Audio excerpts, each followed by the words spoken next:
Hi, I'm Dan Cortopassi. Today I'm reviewing an HO scale Southern Pacific SD40R locomotive from Athearn. The locomotive is decorated in the Southern Pacific scarlet and gray speed lettering scheme. Athearn offers these models in two versions as part of its ready-to-roll line. The currently advertised MSRP for the DCC Ready version of Athearn's next run of SD40Rs is $169.99. The MSRP for the version with soundtrack Tsunami 2 DCC and sound is $269.99. The MSRP on the price sticker on my model is $229.95, however my unit came with a less expensive Soundtrack's Economy decoder. I paid $184.95 for my unit in December 2022 at the train shop in Santa Clara, California. Decoder choice notwithstanding, Athearn's prices have gone up recently, so you can probably expect to spend more than this for the next run. We'll start the engine at 100 possible points. The model comes in a sturdy cardboard box. Inside there's a sheet with exploded view drawings and an economy quick start guide with DCC information. A two-piece plastic cradle protects the model. The plastic handrails have foam inserts to keep them from getting bent out of shape. A package of detail parts is also included. This is a good box that should protect the model for storage and transport.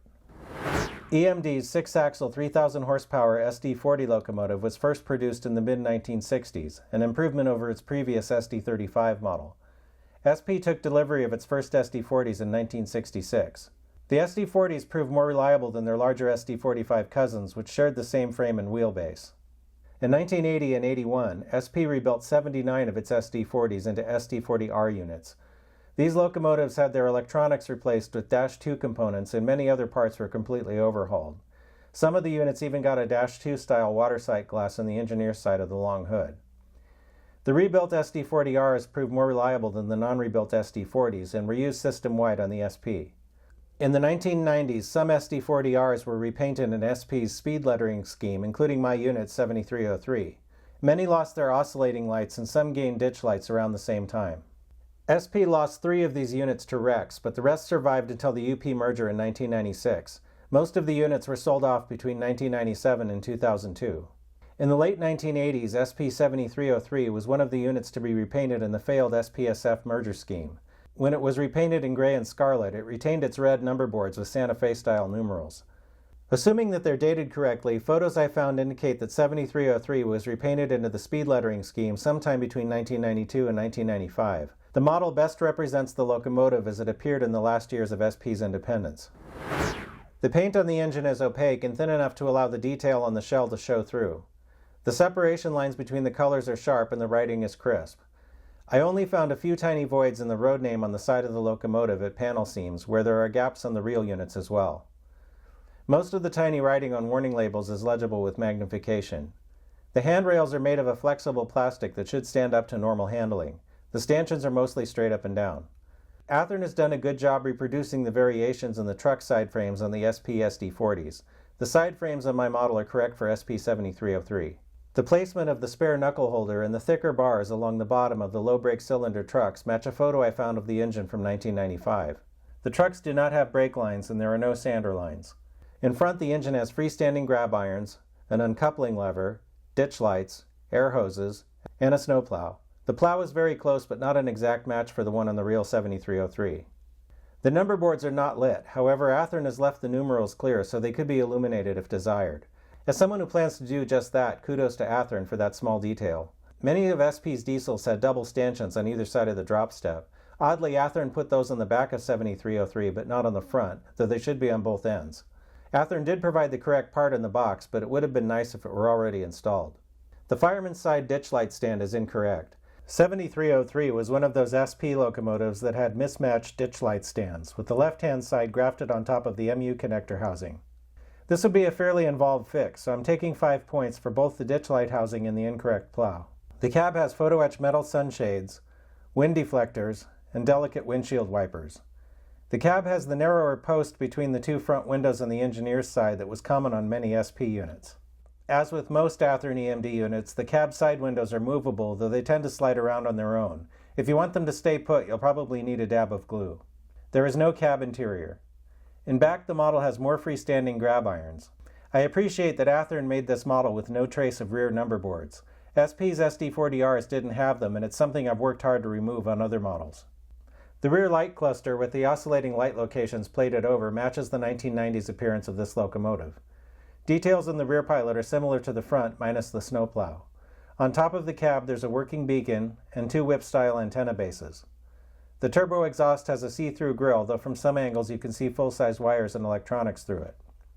The dynamic brake fans have see-through grills, though they should have 10 blades instead of 8. The overall quality of the fans is not as good as on some other Athearn models like the tunnel motor I recently reviewed. The rear-mounted air horn is correct for 7303 in the mid-1990s. The radiator fans are similar to the dynamic brake fans. Thankfully the fans are separate parts, so they could potentially be replaced with better-looking aftermarket fans. There are no lift rings on top of the long hood, though there are dimples in the lift ring locations. This would make it easier to drill holes to add aftermarket lift rings. Undersill detail is minimal. This is an area that could be improved with some aftermarket parts. As part of Athearn's mid-range ready-to-roll line, the model lacks some other details like photo-etched corner steps.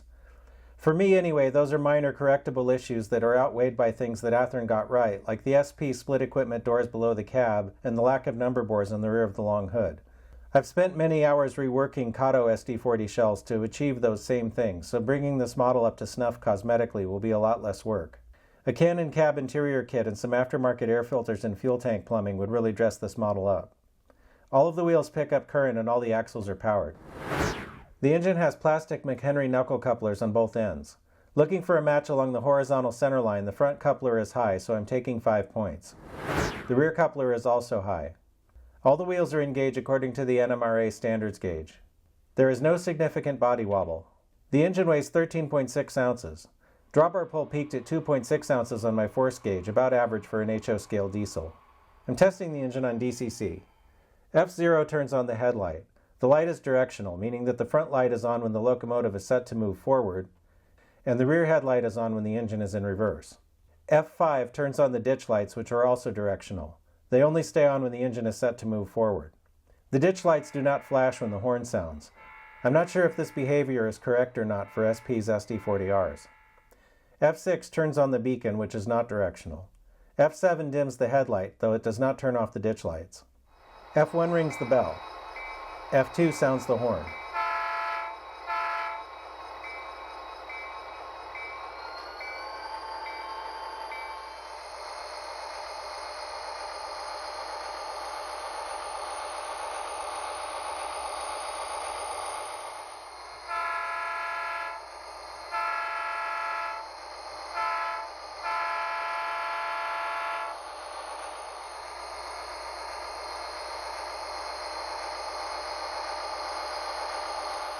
F4 activates the dynamic brake sounds.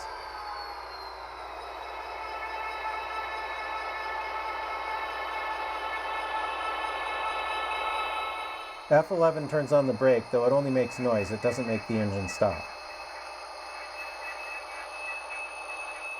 F26 and F27 are for manual notching. F26 makes the prime mover sound rev up.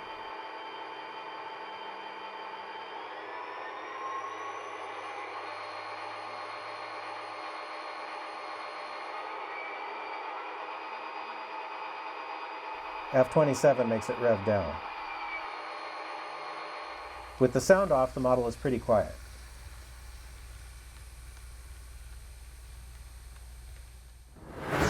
To remove the shell, first I'll remove the screws that hold the draft gearboxes. There are two more screws that secure the shell to the frame. One is above the front truck on the engineer's side. The other is above the rear truck on the opposite side. The body screws are different from each other, so be careful not to mix them up. With the screws removed, the shell will come off. There's some double-sided adhesive tape that holds the wires for the ditch lights. This made it more difficult to remove the shell, so be careful not to damage the small wires.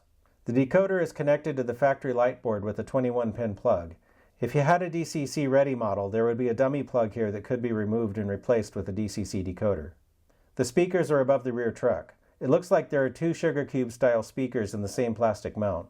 While I have the model apart, I'm going to replace the plastic couplers with KD158s. The KD whisker couplers fit in the stock draft gearbox. It's a good idea to make sure the couplers move freely side to side.